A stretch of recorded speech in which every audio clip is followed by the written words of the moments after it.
मैं मानता हूं कि ये जातीय जनगणना के आंकड़े काफ़ी अधूरे हैं। वास्तविकता से इसका कोई मेल नहीं है। जातीय जनगणना किए बगैर आंकड़े प्रस्तुत किए गए हैं। हमारे गांव में कोई नहीं आया, हमसे आज तक पूछा नहीं गया कि हमारी संख्या क्या है, जाति क्या है। आधे अधूरे आंकड़ों से आप कोई भी लोक कल्याणकारी योजना या सामाजिक विषमता दूर करने की जो बात कह रहे हैं वो कभी पूर्ण हो नहीं सकता है। तो हम मांग कर रहे थे महामहिम को अपना अनुरोध पत्र और ज्ञापन के माध्यम से फिर से कराई जाए और पुनर्गणना के जो वास्तविक आंकड़े हैं उसको फिर से प्रस्तुत किया जाए। खुद से काम करने में जो असफल हो जाता है वो दूसरों पे उंगली क्यों उठाता है? तो मैं समझता हूं कि आप असफल उप मुख्यमंत्री हैं, आपको इस्तीफा दे देना चाहिए। मैं समझता हूं कि बिहार को चलाने में तो वैसे ही आपकी बिहार की दुर्गति आप लोगों ने कर दिया है, चाचा भतीजा की सरकार ने। तो इस सरकार से और तो कोई उम्मीद नहीं है, कम से कम जनगणना तो ठीक से करा लेता।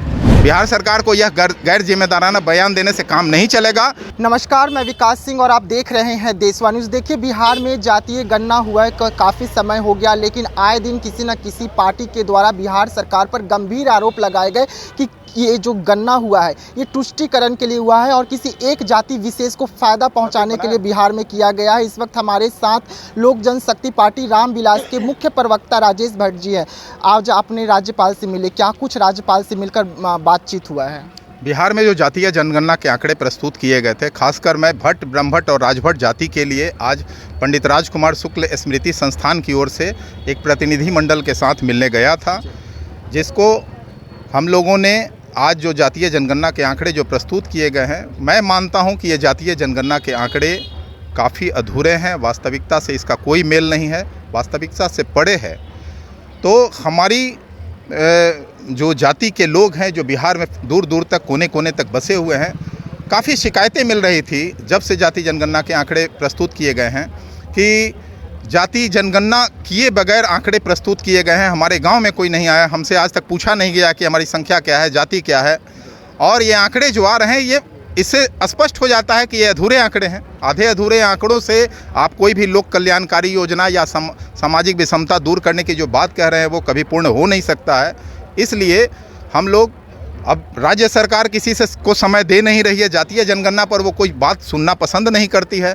तो हम मांग कर रहे थे महामहिम को अपना अनुरोध पत्र और ज्ञापन के माध्यम से कि बिहार सरकार को निर्देशित किया जाए कि भट्ट, ब्रह्मभट्ट और राजभट्ट जाति की गणना फिर से कराई जाए और पुनर्गणना के जो वास्तविक आंकड़े हैं उसको फिर से प्रस्तुत किया जाए। लेकिन बिहार के डिप्टी सीएम है, उन्होंने तो साफ तौर पे कहा कि हमने जो आंकड़ा पेश किया है अगर उस पर किसी का विश्वास नहीं है तो केंद्र सरकार को बोले कि बिहार में क्या पूरे देश में करवा ले फिर से एक बार।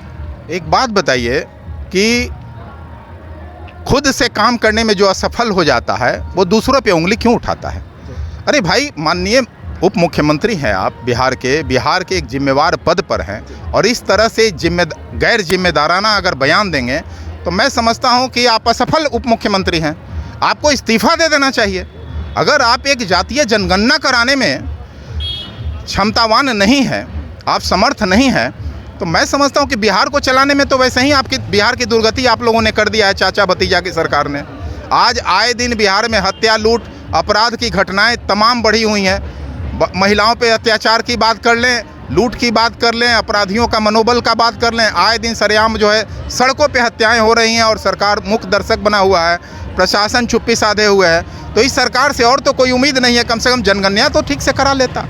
एक बिहार सरकार का बड़ा जो है अमाउंट जो है इस पर खर्च हुआ है और उसके बावजूद भी बिहार वासियों को निराशा मिल रही है और बिहार वासियों की शिकायत आज भी जो है जारी है। तो बिहार सरकार को इस पे संज्ञान लेने की ज़रूरत थी। बिहार सरकार को यह गैर जिम्मेदाराना बयान देने से काम नहीं चलेगा।